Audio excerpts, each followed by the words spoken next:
"It's sacrilege! It's blasphemy!" the Englishman decreed. "Those uncouth wild colonials, they'll bastardise the breed." And the spittle, as he spoke it, cast a shadow near and far, especially on those who gathered close by at the bar.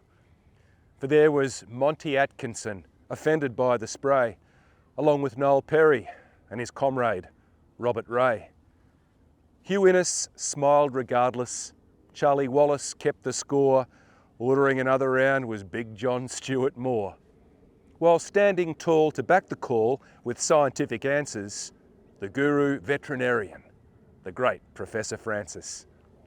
Adding further fire to the Zebu revolution, Gwyneth Warren chiselled out an unsung contribution. Well, they turned to disregard the slur, but then, and only then, "You'll never be accepted," cried the cretin once again. It was Monty who responded when the breeders had their say, and he spoke about the project in a most endearing way.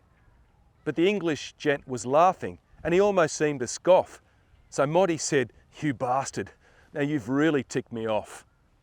And in mentioning the parasite, did look him in the eye. Being eaten by those mongrels is a shocking way to die, and proceeded to remind him with a fair degree of clout that his pommy types were useless in a tick-infested drought. Our country poses challenges that consequently lead to the necessary making of a new Australian breed. So spare me all your snobbery and go back to your cider.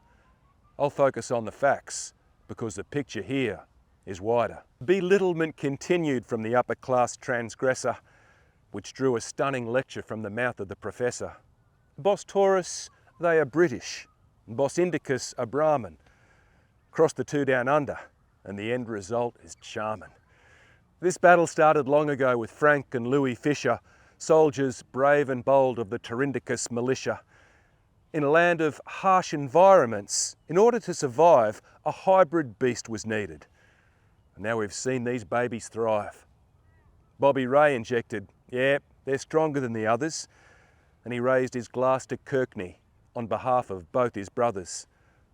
Well, to classify the story with a softly spoken quote, Charlie Wallace stood there in his honey-coloured coat.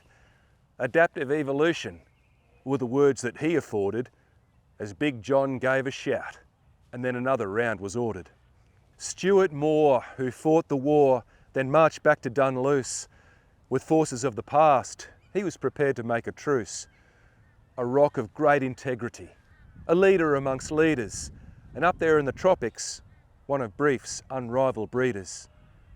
But then the conversation struck another lowly blow when reminded of the snubbing at the recent Townsville show. But it didn't faze Noel Perry as he stood amongst his mates. See, he'd been around the countryside and closed his share of gates. "Won't be too darn long," he said. "We'll go back to that ring and we'll win a stack of ribbons," cried the voice of Wally King. Innes nodded proudly, but for words was at a loss, and so he raised his drink in honour of the Zebu Brahmin cross. And the Englishman, he tried to speak, but Monty got in faster. "Here's to where the future lies, the legendary Droughtmaster." Well, the toast was so damn welcome that they bought the bar a shout, and the roar around that country pub displaced the voice of doubt. The Englishman was rattled.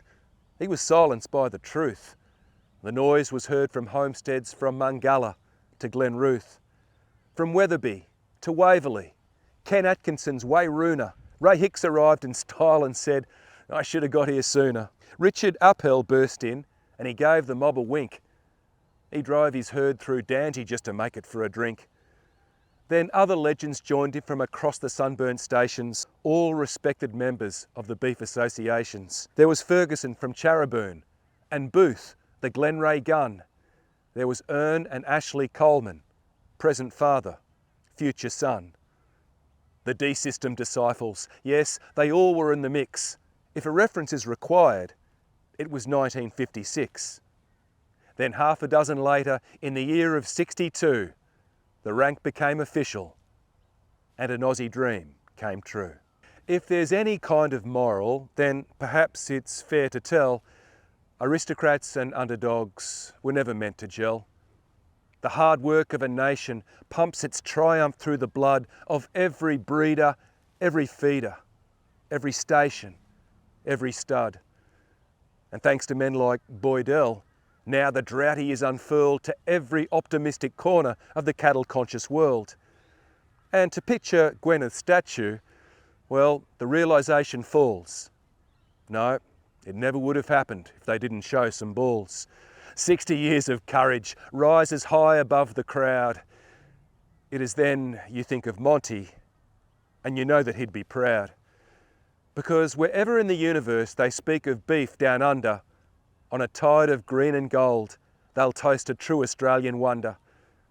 And the stars could not be brighter, and the plains could not be vaster, when they raise their glass in honour of the legendary Droughtmaster.